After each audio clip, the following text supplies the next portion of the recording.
এই কোটালীপাড়াটা আমি একটা জায়গায় বলছিলাম, একজন বলছে গোপালগঞ্জের, আমি গোপালগঞ্জের কথা বলা দিচ্ছি, এক জায়গায় পাঠে গেছি, কই না না গোপালগঞ্জের কথা বলবেন না। তো আমি একটা ধমক দিয়ে বলছিলাম, ভাই তুমি কি রাজাকার নাকি যে গোপালগঞ্জের কথা বললে? দোষ গোপালগঞ্জে অনেক মহাপুরুষের জন্ম হয়েছে। এই কথা বলায় আজকে আবার কিছু কমেন্ট করছে যে বঙ্গবন্ধুই সবকিছু, মহাপুরুষ হয়ে গেছে। আমি কিন্তু বঙ্গবন্ধুকে একজন রাজনীতিবিদ হিসাবে শ্রদ্ধা করি, ভালোবাসি। জিয়াউর রহমানকে আমি শ্রদ্ধা করি, ভালোবাসি। যারা দেশের জন্য কাজ করেছে, যে দলের যে মত পথের হোক, আমি সবাইকে শ্রদ্ধা করি। যার কারণ যে জাতি ধর্ম নির্বিশেষে যারা জাতির জন্য, মানব জাতির জন্য, দেশের জন্য জীবন দিতে পারে, আমি তাদেরকে শ্রদ্ধা করি, আমি অবনত মস্তকে। সে বঙ্গবন্ধু বুঝি না, জিয়াউর রহমানও বুঝি না, ঈশ্বরও বুঝি না, ওই আর একজনও বুঝি না। বাংলাদেশে যারা বাংলাদেশ স্বাধীন করার পক্ষে যারা ছিল, আমি সবাইকে অবনত মস্তকে দণ্ডবোধ করি। কিন্তু রাজাকারের দল যারা যারা বাংলাদেশের বিপক্ষে ছিল, স্বাধীনের বিপক্ষে ছিল, ওদের আমার বাড়ি জাটা দাও ফুটেলে আমার ঘৃণা করে। তাদের কথা বলিনি। এই গোপালগঞ্জের মাটিতে যারা জানে না, শুনুন, গোপালগঞ্জের মাটিতে এক ঝাঁক মহাপুরুষের জন্ম হয়েছিল। একজন দুজন না, এক ঝাঁক। এই মাটিটা সনাতনীদের জন্য, গোপালগঞ্জের মাটি অনেক পবিত্র মাটি, যেখানে বিচরণ পাগলের মতো ব্যক্তির জন্ম, যেখানে গণেশ পাগলের মতো ব্যক্তির জন্ম, যেখানে ফটিক গোসাইয়ের মতো ব্যক্তির জন্ম, যেখানে প্রণবানন্দ মহারাজের মতো জন্ম, যেখানে হরিচাঁদ গুরুচাঁদের মতো জন্ম, যেখানে যে ব্যক্তিরা মাতানচাঁদ গোস্বামী, কুশলচাঁদ গোস্বামীর আবির্ভাব যে দেশে, এই গোপালগঞ্জে বৃহত্তম ফরিদপুরের মধ্যে যেখানে রাম ঠাকুর এসেছে, অন্য অন্য মহাপুরুষগণ এই গোপালগঞ্জের মাটিতে কিন্তু কম না। তাহলে সনাতনীদের জন্য কিন্তু জানেন, আজকে সনাতনীরা অন্যান্য জায়গায় ট্যুরে যান, এই গোপালগঞ্জে ট্যুর দিলে আপনার 5 মাসেও শেষ হবে না। এই গোপালগঞ্জে যে সমস্ত মহাত্মাদের জন্মস্থান আছে, আমরা এই যে বিভিন্ন জায়গা যাই, ওই ফকির লালন বলল জল পিপাসায় কাছে থাকতে নদী মেঘ না। গোপালগঞ্জে কি আছে এই গোপালীরাই জানে না। এই গোপালগঞ্জে কি আছে এই গোপালীরাই জানে না। গোপালগঞ্জের ধন এখন পরে পরে খায়, জানেন? এই যে আজকে ভট্টের বাগান, এই ভট্টকে, হ্যাঁ ভট্টকে না, সুকান্ত ভট্টাচার্য থেকে ভট্ট তা নয়। সুকান্ত ভট্টাচার্যের জন্মের আগে এই যে অঙ্কের যে সূত্রপাত করেছিলেন আর্যভট্ট, সেই আর্যভট্টের আদি পিত্রালয় কিন্তু এখানে, নাকি? রাধে রাধে। তাহলে আপনারা বুঝতে পারছেন, এই যে আর্যভট্ট যিনি, তেনার আদি পিত্রালয় কিন্তু এই গোপালগঞ্জে। এই যে ভট্টের বাগান, তাদের নামকরণেই ভট্টের বাগান। এবং এই যে মায়ের পুজোটা, তৎকালীন সময় তান্ত্রিক সাধু বেশি ছিলেন, এখানে বাগান ছিলেন, এত লোকালয় ছিলেন না, যার কারণে এখানে বলি হয়ে পূজা হতো। এখানে শুধু শাক বলি না, এখানে নরবলিও হতেন। এখানে নরবলি দিয়ে তান্ত্রিকরা সাধনা করতেন। তবে চরণে একটা হাত থেকে মিনতি জানিয়ে যায়, যেখানে এখানে বোধহয় নামযজ্ঞ হয়, হয় নাকি? হবে বোধহয়, গোবিন্দ মন্দির দেখছি। আচ্ছা, নামযজ্ঞ হয়, তোমরা না বললে তো কাজ হবে না। তাহলে নামও যখন হওয়া দিচ্ছে, গোবিন্দ মন্দিরে হওয়া দিচ্ছে, কমিটির চরণে একটা নিবেদন জানিয়ে যায়, যদি কেউ মানতি করে ছেড়ে দেবে, যেন এই মাটিতে আর কোনোদিন বলি না হয়। আর যারা মানতি করবেন, ছাগ মানতি করেন না। অর্থাৎ একটা ছাগলকে আপনি জন্ম দিতে পারেন না, তাকে হত্যা করার অধিকার আপনার নেই। তাই যদি কেউ ভুলবশত করে থাকে, এরপর থেকে আর করবেন না। যদি করে থাকেন, সেটাকে ছেড়ে দেন। আর যদি করে থাকেন আর একটা পাপ হয় আমার হবে, মা যদি খেতে হয় আমাকে খেয়ে নেব, আমি মায়ের কাছে নিজেকে উৎসর্গ করে দেব, তবু একটা পশুকে নয়। এজন্য আপনাদের কাছে বলছি, যদি কারো ছাগ বলি থাকে মানুষই, আপনি ওই একটা ছাগের টাকা দ্বারা আপনি সাধুগুরু বৈষ্ণবের সেবা দিয়ে দেবেন, তবু ছাগ বলি দেবেন না। হরিবল হরিবল। এখানে যখন নাম যজ্ঞ হয়, যদি পারেন একদিনের ভক্ত সেবা দিয়ে দিবেন। যারা ছাগ বলি দিবেন তারা প্রয়োজন বোধে আর কিছু টাকা ওইটার সাথে যোগ করে আপনি একদিনের ভক্ত সেবা দিয়ে যাবেন। 1000 ছাগ বলি দিলে জানা হবে, একদিন সাধুগুরু ভক্ত সেবা দিলে তাই হবে। রাধে রাধে।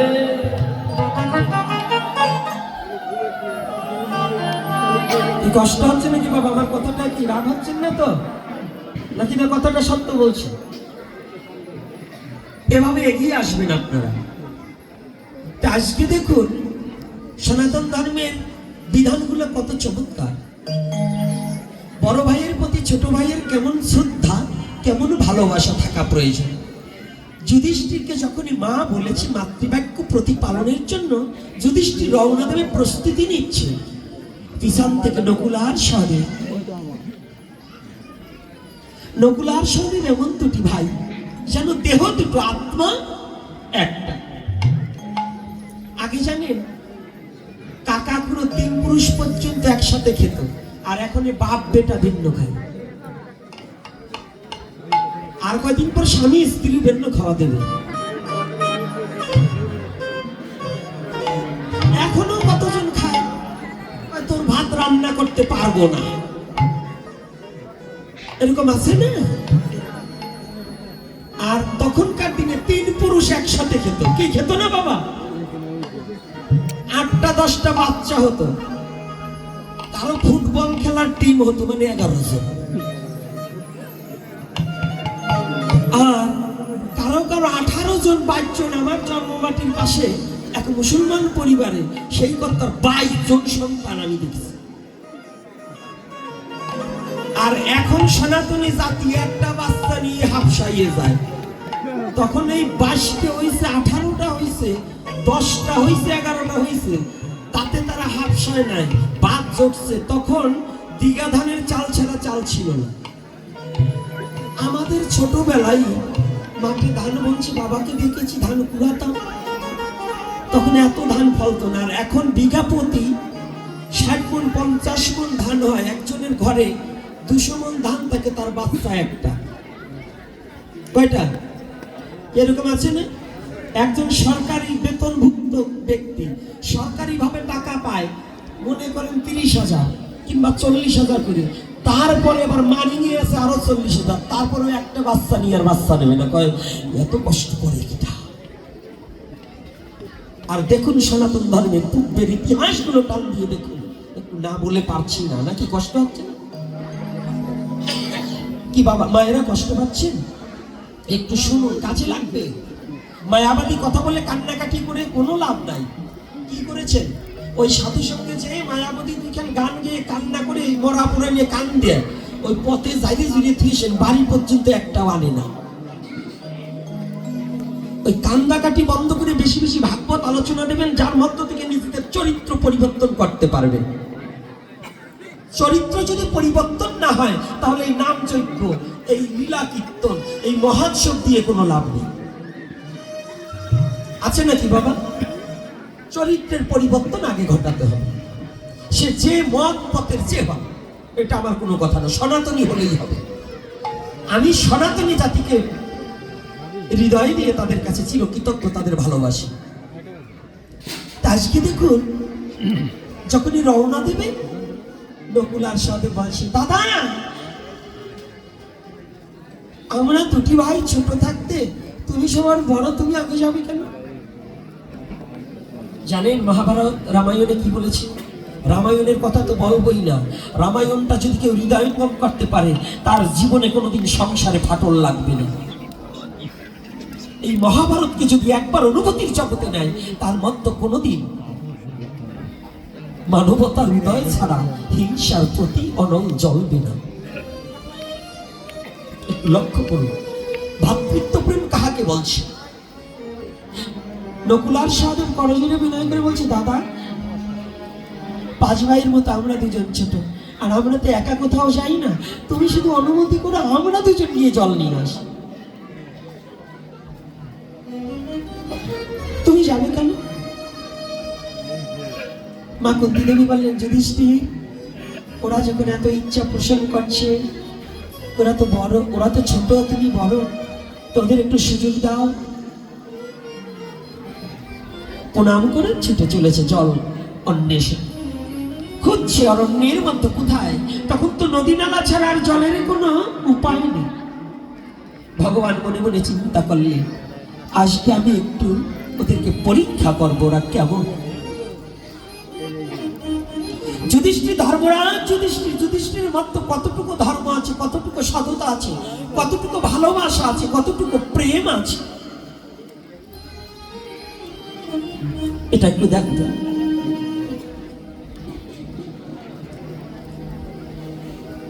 ভগবান একটা পাখি রূপ ধারণ করে, একটা বক রূপ ধারণ করে সরোবরের ওপাশে বসে আছে। আর নকুলার সহদেব খুঁজতে খুঁজতে অনেকটা সময় পার করে দেখতে পায়, জল পেয়ে খুব আনন্দিত, পাত্র নিয়ে যখনই জল ভরতে যাবে এমতি অবস্থায় বক ধর্ম বলছে, পাণ্ডুপুত্র, আমার 4টি কথা আছে, জিজ্ঞাসা আছে, 4টি প্রশ্নের উত্তর না দিয়ে জল ধরলেই তুমি মারা যাবে। নকুলা সাহেব ছোট মানুষটা, ছোট, একটু কষ্ট যা। এদিকে আমাদের প্রিয়ে জলের জন্য ছটফট করছে, আর এই সামান্য একটা বকের কথায় আমি জল ভরা বন্ধ করবো না। 2 ভাই মিলে জল ভরতে গিয়েছে, যখন জল ভরতে গিয়েছে, জল স্পর্শ মাত্রই 2 ভাই মারা গিয়েছে, ওখানে পড়ে আছে। আসতে দেরি হয়ে যাচ্ছে, ভাই দুজন আসছে। অর্জুন মনে মনে চিন্তা করছে, তাই তো, ওরা যেমন বড় ভাইকে শ্রদ্ধা করলো, তাহলে এখন তো কনিষ্ঠ আমি, তা আমি থাকতে দাদা যাবে কেন? আমি দেখে আসি আমার 2 ভাই কোথায় গেল, ওরা জল পেল কি না কোনো হিংস্র জানোয়ারে ওদেরকে আক্রমণ করেছে। পদচিহ্ন দেখে দেখে অর্জুন ছুটে চলেছে। অর্জুন যেতে না যেতে হঠাৎ করে দেখে সরোবরের পারে 2 ভাই পড়ে আছে। অর্জুন আর ধৈর্য ধরে থাকতে পারে, দৌড়ে গিয়ে ভাই ভাই বলে নকুল সহদেবকে জড়িয়ে ধরতে গেছে। যখনই জড়িয়ে ধরতে গেছে, বলল, পাণ্ডুপুত্র, আমার প্রশ্নের উত্তর না দিয়ে ভাইকে ধরলে তুমিও মারা যাবে। কিসের অর্জুনের ভাই? কৃষ্ণ। অর্জুন বললেন, ওরে পাখি, আমার ভাইয়ের সে তোর প্রশ্ন বড় নাকি? যখনই 2 ভাইকে জড়িয়ে ধরতে গিয়েছে, ওই ভাইদেরকে ধরা মাত্রই অর্জুন প্রাণ ত্যাগ করেছে।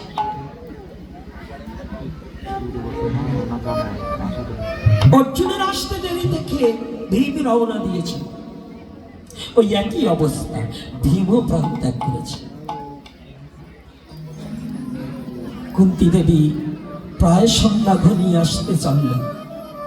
কুন্তী দেবী বলছে, যুধিষ্ঠির, আমার মন বলছে ব্যাপারটা বোধহয় ভালো না।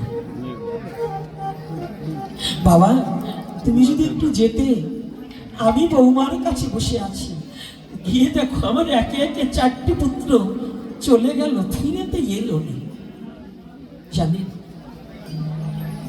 যদি কোনো সন্তানের কোনো দুরবস্থা এবং যদি কোনো সন্তানের দুঃসংবাদ আসে, যদি কোনো বিপদ আসে, পৃথিবীর সবার আগে যদি কোনো প্রকৃত মা থাকে, মার অন্তরে সাড়া দেয়, আমার সন্তান বিপদে পড়ে আছে। মা বলে দিতে পারে যে আমার সন্তান এখন কেমন আছে। যুধিষ্ঠির, আমার মন বলছে আমার আর 4 পুত্র বোধহয় কোনো সংকটে আছে।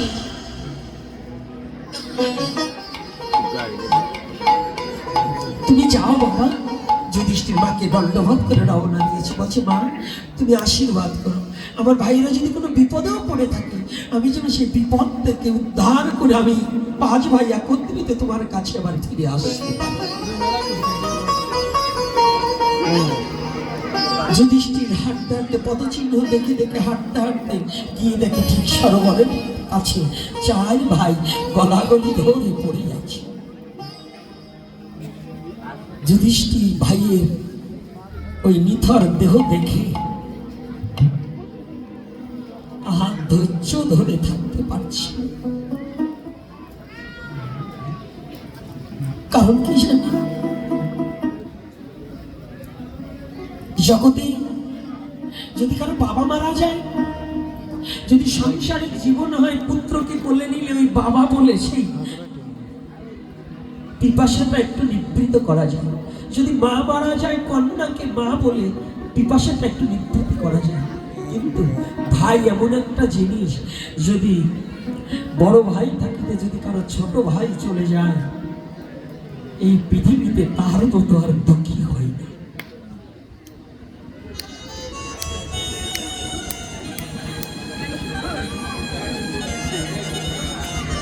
এই জন্য আগের দিনের পদাবলী কীর্তনে একটা পদ লাগিয়ে দিত, বিদেশে গিয়ে যদি বিপাকে পড়ে লোক ডাইনে বাইনে বাদে চায়,